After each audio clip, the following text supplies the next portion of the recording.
L'année 2009 marquera le vrai grand retour du personnage, qui n'est jamais vraiment tombé dans l'oubli, car certains films, téléfilms, dessins animés et jeux vidéo verront le jour, mais il faut bien reconnaître que les dernières sorties ne sont pas spécialement les versions les plus intéressantes ni les plus mémorables qui existent concernant cet univers. Et cette nouvelle version marque le début de plusieurs œuvres plutôt excellentes. Mais commençons par le commencement.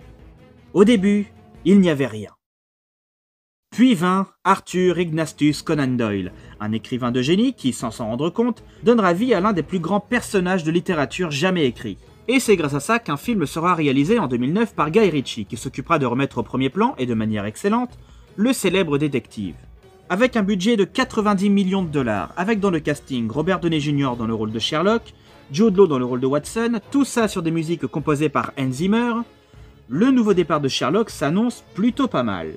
Même si plusieurs problèmes en ressortent après son visionnage. Qu'on soit d'accord, ce film nous montre là une bonne version de Sherlock. Le film est bien rythmé, il y a de bonnes punchlines, de bonnes performances d'acteurs, de bonnes chorégraphies, c'est bien filmé, de bons effets spéciaux. Mais son plus grand défaut est qu'il ne prend pas trop de risques. L'histoire se passe au 19e siècle, et pour un nouveau départ, ils auraient pu changer ce paramètre, faire de ce Sherlock une version plus moderne, et pourquoi pas faire un Sherlock des années 2000, plutôt que d'être fidèle envers un certain code mis en place depuis le tout début, notamment avec les premières versions, afin de ne pas trop décevoir. En dehors de ça, les personnages sont quasiment fidèles aux origines. Watson boite, il a une stache horrible, mais comme c'est Jude Law, ça passe. Sherlock fume, il boxe, qui est un sport auquel s'adonne ce personnage dans les versions de Conan Doyle. Pratique qui a pu disparaître au fil du temps suivant les adaptations, mais qui réapparaît au premier plan dans ce film et de manière intelligente. Car plutôt que d'en faire un bourrin qui tabasse comme un forain, ils ont réussi à adapter le don d'éloquence qu'a Sherlock pour élucider des crimes, en le faisant visualiser son adversaire afin de détecter tous ses points faibles, et également anticiper ses prochains coups, afin de les éviter et de répliquer en frappant là où ça fera le plus de dégâts sans prendre trop de risques. First, distract target. Then block his blind jab. Counter with cross to left cheek. Discombobulate. Dazed, will attempt wild haymaker. Employ elbow block. And body shot. Block ferrule left. Weaken right jaw. Now fracture. Break cracked ribs. Traumatize solar plexus. Dislocate jaw entirely.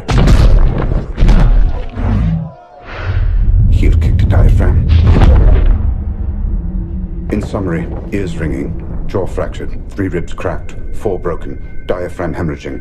Physical recovery 6 weeks. Full psychological recovery 6 months. Capacity to spit it back of head neutralized.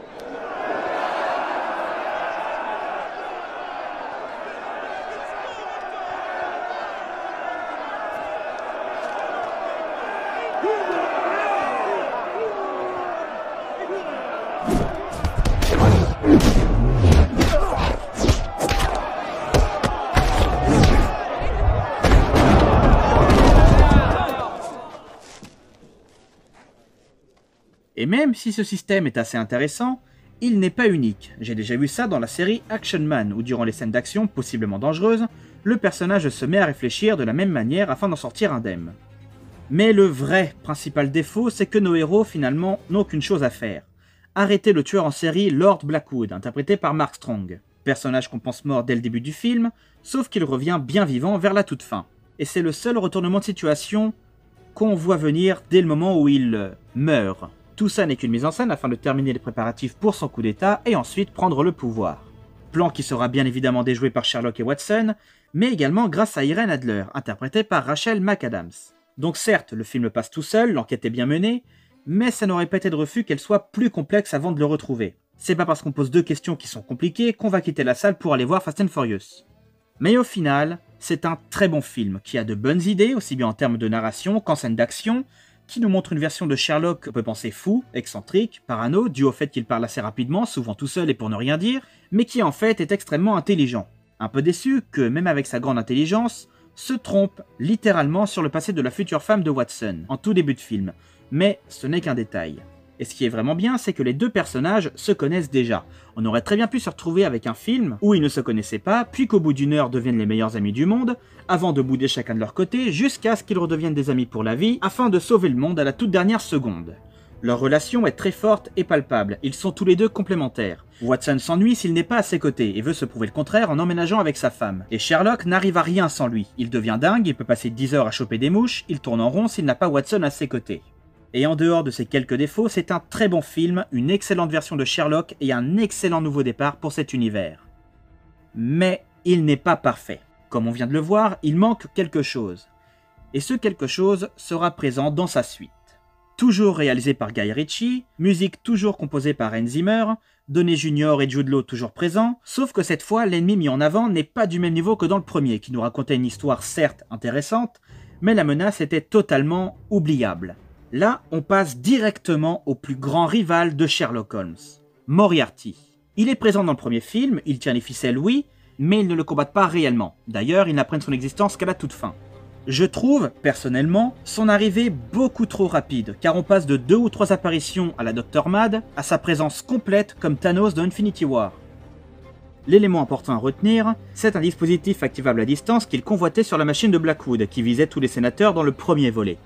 Et voilà, c'est ça qui nous le propulse au premier plan en tant que principale menace. Il aurait très bien pu faire son apparition dans le 3e film afin que le danger que représente cette personne soit mieux travaillé par les scénaristes. Ce n'était pas urgent qu'il débarque tout de suite. Ils auraient pu faire en sorte de mieux travailler son rôle en tant qu'homme de l'ombre et qu'à la toute fin du 2 débarque pour nous faire attendre le 3e pour la confrontation finale, si confrontation il y a.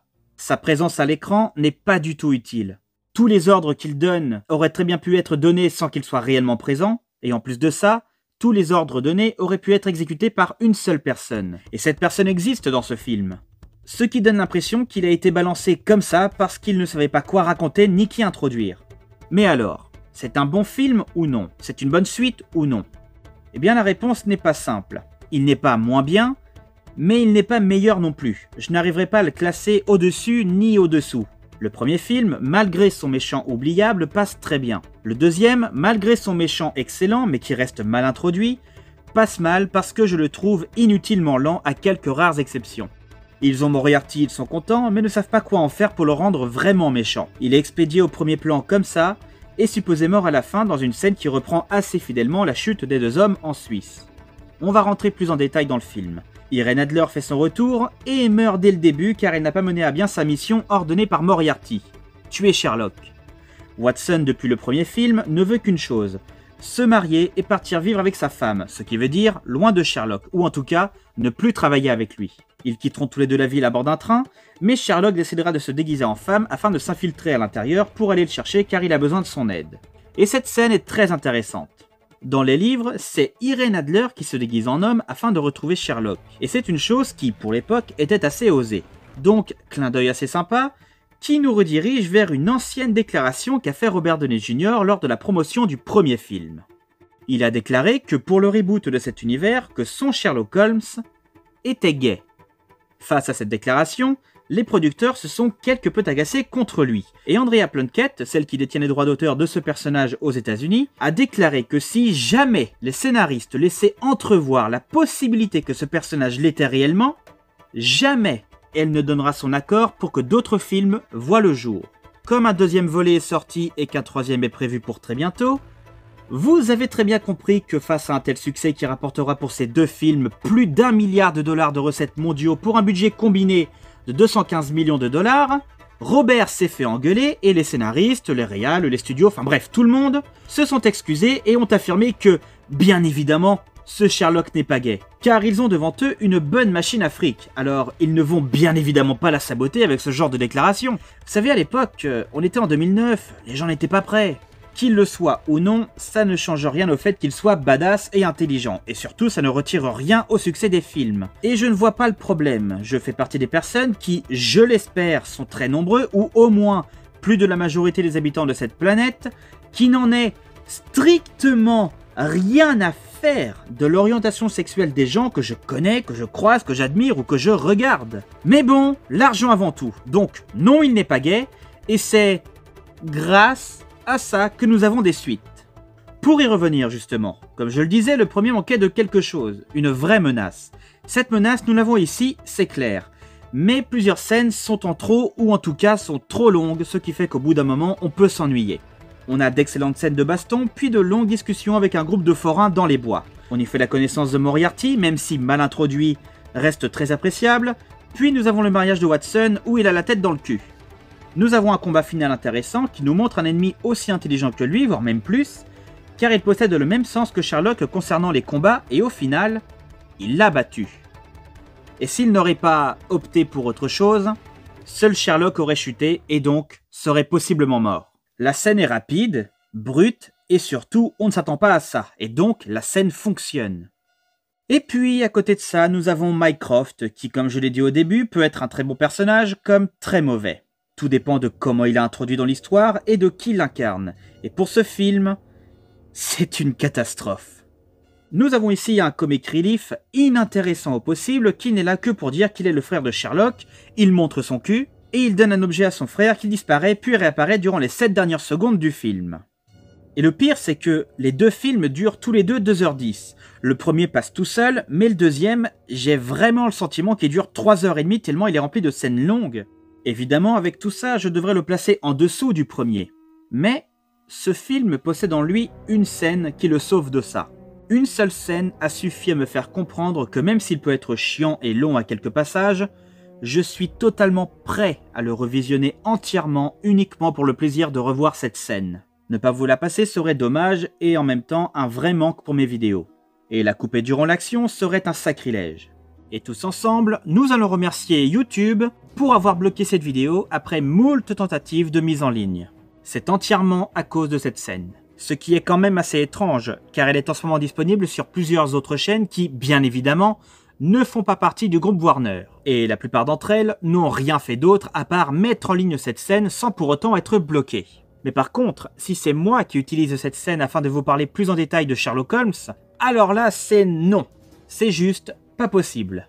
Donc, si vous n'avez jamais vu cette scène, la meilleure scène de ce film, je vous invite à mettre pause tout de suite. Je vous mets le lien en haut et également dans la description. Allez la voir et si le cœur vous en dit, je vous invite à revenir. Je suis totalement prêt à revoir ce film en entier uniquement pour revivre et ressentir ces quelques 3 minutes 30. Cette scène est absolument magistrale. Alors ce n'est peut-être pas l'une des meilleures scènes d'action qui existent dans le monde, mais pour moi cette scène restera jamais gravée dans mon esprit. Et ce style est présent depuis le premier, notamment avec les combats que Sherlock arrive à anticiper. Tout est millimétré pour comprendre chaque acte, chaque mouvement présent à l'écran. Et à la toute fin, on apprend que Moriarty possède ce même don. Ce qui veut dire que les scènes, plutôt que d'être à chaque fois montrées du point de vue des héros, nous l'avons ici du point de vue du méchant. Et d'ailleurs, Guy Ritchie, en 2015, réalisera Le Roi Arthur, la légende d'Excalibur. Je vais pas en parler en détail, même si je ne comprends toujours pas pourquoi il s'est fait défoncer par les critiques, mais certaines scènes évoquent très clairement son style de scène d'action.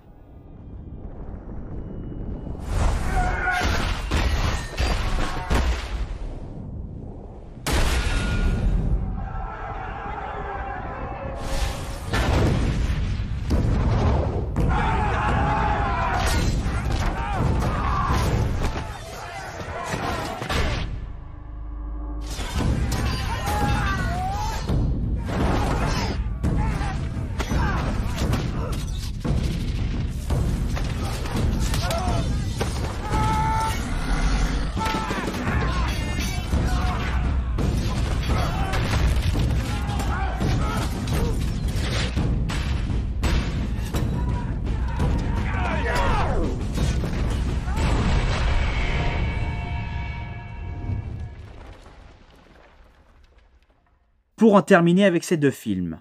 Le premier avait des scènes d'action assez intéressantes, et dans le 2, elles ont toutes encore plus de gueule, mais c'est dommage qu'elles soient quasiment toutes étouffées sous des dialogues et des scènes pas vraiment utiles ou trop longues. Et là, nous venons d'aborder le film de 2009 et sa suite sortie en 2011, mais il y a eu quelque chose entre-temps, sorti en 2010. En fait, il y en a eu 3. D'abord 2 films, Sherlock Holmes et les mystères de Londres, et celui de Tom et Jerry, qu'on ne va pas aborder plus en détail, je mentionne juste son existence, et enfin une série britannique. Les Mystères de Londres est sorti en janvier avec Ben Sider en tant que Sherlock et Gareth David Lloyd en Watson, au milieu d'une histoire avec un dinosaure, un dragon et une pieuvre géante. Ce film nous offre des jeux d'acteurs pitoyables. Et tous mes camarades ont disparu sous les mers. Tous! Le monstre ne leur a laissé aucune chance.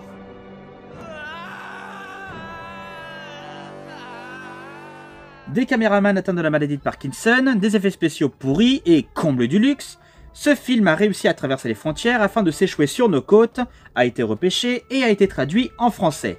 Et, bien évidemment, la VF est totalement à chier. Il semble que le navire du trésor ait coulé dans la Manche. Les causes du naufrage sont assez vagues. Je n'ai absolument aucune envie d'en parler en détail, car rien qu'avec cette jaquette, vous avez déjà compris que c'est le genre de film qui s'est vendu uniquement sur la présence du nom inscrit en gros de Sherlock Holmes, et que sans, personne n'aurait eu vent de son existence. Et même avec ça, ça n'a pas fonctionné. C'est nul. Ce film ne sert pas ce personnage, il l'utilise pour raconter n'importe quoi et tente de s'en sortir en y balançant Sherlock et Watson. Maintenant, on passe à la série. Radicalement l'inverse de ce qu'on vient d'aborder. L'inverse, car elle n'utilise pas ce personnage, elle le sert. Et non seulement elle le sert, mais elle en change certains traits sans que cela ne soit néfaste pour lui. Et chose très bien vue, cette histoire nous est racontée d'une façon un peu plus moderne.